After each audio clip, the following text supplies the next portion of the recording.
मुझे तो ज़्यादा कुछ अभी क्लैरिफाई करने का दिल भी नहीं हो रहा है, बिकॉज ये जो क्यूरियोसिटी बन गई है 30 मिनट्स की फिल्म है, 2 घंटे की फिल्म है, 3 घंटे की, बट एक्चुअली ये 2 घंटे की फिल्म है एंड इट्स ए थ्रिलर। तो 30 मिनट्स एक ऐसा टाइटल है जो ऑब्वियसली पीपल व्हेन दे से 30 मिनट्स, टाइम जो ऐसा होता है जैसे जो लोग हिंदी स्पीकिंग भी होते हैं वो 30 मिनट समझ जाते हैं क्या है। तो ये टाइटल बहुत कैची है, थ्रिलर है, थ्रिलर्स बहुत कम बनते हैं हमारे देश में एंड आई थिंक मुझे लगता है मैंने ये फिल्म इसीलिए साइन की थी क्योंकि ये थ्रिलर थी एंड साइकोलॉजिकल थ्रिलर्स अच्छे से बनाना is very very difficult and one of the most toughest scripts to handle as director, actor और एज अ टीम। तो इट्स कमेंडेबल कि ऐसी टाइप की स्क्रिप्ट मुझे ऑफ़र की गई थी। ऑफ कोर्स फिल्म में if you compare it I wish I could do lot more, but it's just that कि फिल्म में जब आप देखेंगे तो आपको थोड़ी सी मिस्ट्री भी रहेगी मेरे किरदार को लेकर एंड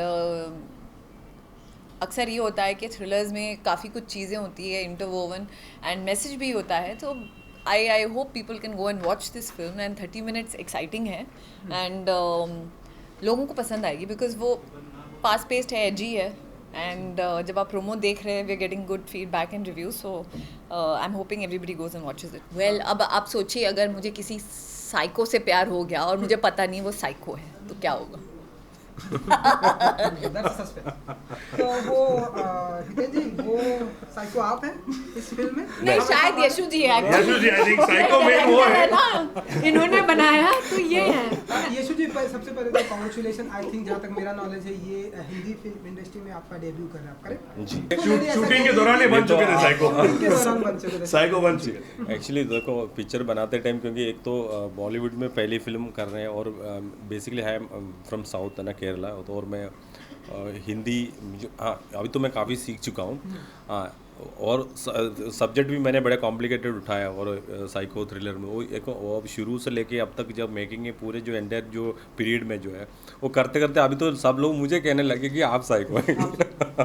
ऐसे बोलने लग गया, मतलब मैं भी हो चुका हूँ ऐसे लगता है, क्योंकि वो सब्जेक्ट में हम इतने ज़्यादा घुस चुके हैं तो उसको क्रिएट करने में बहुत सारी चीज़ें हम करते करते उतना मेंटालिटी वैसे होने लग गया, मतलब ये है। बाकी पिक्चर में मैं नहीं हूँ, मतलब हाँ मैंने बनाया ज़रूर है।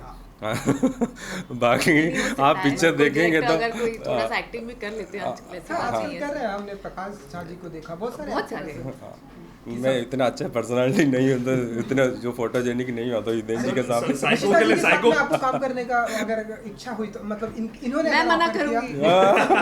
मैं ऑफर कर सकती हूँ पर ये मुझे करेंगे तो मैं मना करूंगी। अरे ऐसा क्यों? ये डायरेक्टर अच्छे हैं बहुत एक्टिंग। पहले तो इनकी एक्टिंग में मैं साइलेंट फिल्म बनाना चाहूँगी। वाह, हाँ ये हो सकता है, ये ग्रेट, क्योंकि he still getting his Hindi brushed. अच्छा, but on a serious note 30 minutes एक ऐसी फिल्म है जो आपको भले ही इट्स थ्रिलर, एक छोटा सा मैसेज भी होता है। हम बहुत लोगों को कहते हैं टाइम बाउंड है, हम सब इंसान भी तो टाइम बाउंड ही हैं। वक्त हम पंक्चुअलिटी को लेके बहुत कुछ बड़े मुद्दे उठाते हैं, नहीं भी उठाते हैं। तो जब किसी को कहा जाता है या आप समय के पाबंद रहिए और ज़्यादा प्रेशर अगर उस पर दिया जाए या कोई भी चीज़ को लेकर किसी बच्चे पे ज़्यादा प्रेशर दिया जाए तो क्या क्या हो सकता है। एंड वो जब बच्चा बड़ा होता है तो उसके साथ वो पर्सनैलिटी कैसे बनती है। तो कहीं ना कहीं मैंने थोड़ी सी तो प्लॉट आपको बता ही दी है फिल्म में क्या होता है, but then obviously there is a graph to it and आपको it's a journey and with a little small message. नहीं, ऐसा साइको किरदार नहीं कहूँगा मैं, एक्चुअली तो मजाक कर रहे थे। हाँ। क्या है कि एक ये जो कैरेक्टर है इसका शेड्स ऑफ इसके शेड्स ऑफ ग्रे और इसके ब्रेन में इसके फादर की छवि बनी हुई है, इमेज है, क्योंकि पूरी उम्र पूरा बचपन उसे मार पड़ी है, टॉर्चर किया गया है। एक आप छोटे से 10-11 साल का बच्चे का सर पकड़ के आप रेल के पटरी पे डाल दीजिए और वेट कीजिए ट्रेन आ रही है और सामने आते ही उठाइए तो घबरा जाएगा, बिल्कुल हिल जाएगा। तो बिकॉज ऑफ दैट ये सब जो टॉर्चर उसके फादर ने किया है उसकी वजह से थोड़ा सा उसके पर्सनैलिटी में एक वो नॉर्मल नहीं है। बट उस चीज़ को नॉर्मल करने के लिए जहाँ एक फिल्म में इंसिडेंट होता है वहाँ पर अपनी लाइफ को और ये सब चीज़ों को ठीक करने के लिए वो एक गेम खेलता है जिसका नाम है 30 मिनट्स। तो which is quite a dangerous game. वो क्या उसका रिजल्ट निकलता है, क्या होता है, वो तो आप ऑडियंस जाके देखिए, क्योंकि सस्पेंस भी है उसमें। बहुत इंटरेस्टिंग फिल्म है। अदरवाइज लड़का नॉर्मल है, स्टोरी के हिसाब से बहुत इनोसेंट है, तो it's a normal character. Rishita ji, लड़का नॉर्मल है स्टोरी के हिसाब से है, लेकिन स्टोरी में मैंने ये नहीं कहा कि मैं नॉर्मल हूँ, तो ऐसे बचपन से ही स्टोरी की बात कर रहे हैं। कैसा वैसे ये एक्टर तो बहुत ही अच्छे हैं, no doubt about it, and I mean मैं तो हमेशा इनको कहती हूँ, and I tell a lot of people is a good actor. Actually good actors की जो क्वालिटी होती है वर्सेटैलिटी होती है, एंड क्योंकि ये कॉमेडी कर चुके हैं और हम लोग इनको देख चुके हैं इन कॉमिक रोल्स, तो to take this step it's very very good for him कि एक डिफरेंट काइंड ऑफ रोल होगा. एंड कन्विंस ये जब मैंने देखा भी थोड़े rushes, I thought it was very convincing. तो जब ऐसे एक्टर्स, एंड स्पेशली आज के टाइम में जब एक्टर्स एक्ट्रेसेस जो भी बोले आप, उनको अगर ऐसा मौका दिया जाता है तो it's fun, and I think it's going to be very very good for him to come with a film like this. वो अलग बात है कि कॉमेडी हम दोनों बहुत ज़्यादा कर लेते हैं, हम सीरियस हो नहीं पा रहे थे ये फिल्म में, but yeah I guess we manage. Finally कर पाए, थोड़ी बहुत कर आपके दिवाली अभी खत्म हुई, मेरे फायरवर्क अभी भी चल रहे हैं, मेरे फायरवर्क चालू हो गए, पूरी दिवाली शुरू हो गई अंदर. बहुत खुशी होती है यार, को एक्टर हैं, Richita is a very very talented actress. और जब कोई, and we are good friends also, तो कोई इंसान आपकी तारीफ करता है तो अच्छा लगता है, बहुत अच्छा लगता है. अब तो मतलब मेरे को लग रहा है मैं कहाँ जाके भागूं उड़ूं. जेन्युइनली बोला है तो मैं जेन्युइनली थैंक यू बोल रहा हूँ, मैं थोड़ी मजाक उड़ा रहा हूँ. I am happy about it, and I am glad कि जब उन्होंने रशेस देखे उनको लगा कि कुछ कन्विंसिंग काम हुआ है, because that she is obviously my senior also. उन्होंने कई ज़्यादा फिल्में की है मेरे से, तो एक सीनियर आर्टिस्ट कोई भी मेरे में मोर देन दैट प्रिडिक्टेबल जो होता है कभी कोई एक्टर, जैसे हमें लगता है, मैं बहुतों के नाम अभी लेना नहीं चाहूँगी, बट ऐसे होता है जब वो कोई एक्टर अलग कुछ कर लेता है तो ऐसे लोगों को लगता है that the audience accepts it, and एक तरीके से with what ever work he has done ये कुछ हटके होगा फॉर हिम फॉर श्योर. देखो प्रेशर ऐसा नहीं कि कोई बहुत बड़ा प्रेशर मैं फील कर रहा हूँ, क्योंकि बेसिकली इंडस्ट्री में देखो हर जोनर की पिक्चर बनती है रेगुलरली. जैसे कोई थ्रिलर है, कोई रोमांटिक है, कोई इस तरह की सारे जोनर की पिक्चर बनती है.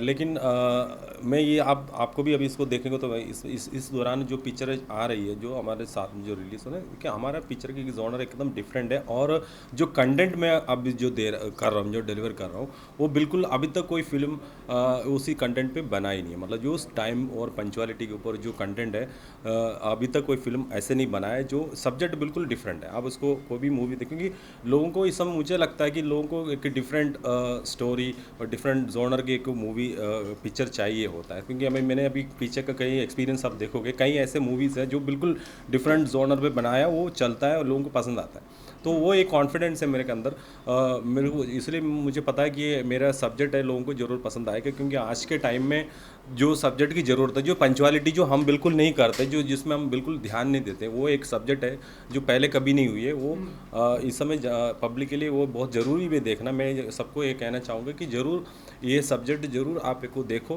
क्योंकि ये क्योंकि रेगुलर हम बाकी सब्जेक्ट हम हमेशा देखते रहते हैं, तो ये एक अलग सब्जेक्ट है. इसको मैं चाहूँगा कि सब लोग एक बार ज़रूर देखें, उसमें आपको कोई फ़ायदा होगा. मैंने जो कास्ट किया करने के लिए जो पहले जो होता ना, क्योंकि पिक्चर बनाने से पहले हम लोग जो स्क्रिप्ट करते हैं ना, तो शुरू में हमारा दिमाग में एक कैरेक्टर बैठते हैं कि हमारा एक फिगर होता है. हाँ, मैं तो बिल्कुल अलग टाइप का हूँ, तो मुझे बॉलीवुड का कोई इतना सारे जो लोग नहीं जानते, तो मैं, लेकिन मेरे दिमाग में एक कैरेक्टर था कि मुझे ऐसे एक हीरो चाहिए, एक बाप ऐसे चाहिए. तो मैं आर्टिस्ट ढूंढ रहे थे, तो मुझे किसी ने हितेन जी का फ़ोटो दिखाया मुझे, तो देखा तो मुझे एकदम जो मैं सोचता था वो कैरेक्टर मिल गया. तो मैं उनके पास गए, बॉम्बे मिले, तो साथ में मुझे एक फ़ादर का भी चाहिए, बिल्कुल एक क्रूअल फादर वैसे चाहिए था. हाँ, वैसे ही चाहिए था. तो हितेन जी ने बताया मेरे पापा है एक बार, क्योंकि मैं एक्चुअली मैं क्या कि उनको बचपन से मैं देखा हूँ, लेकिन उनको नाम से नहीं जानता था मैं.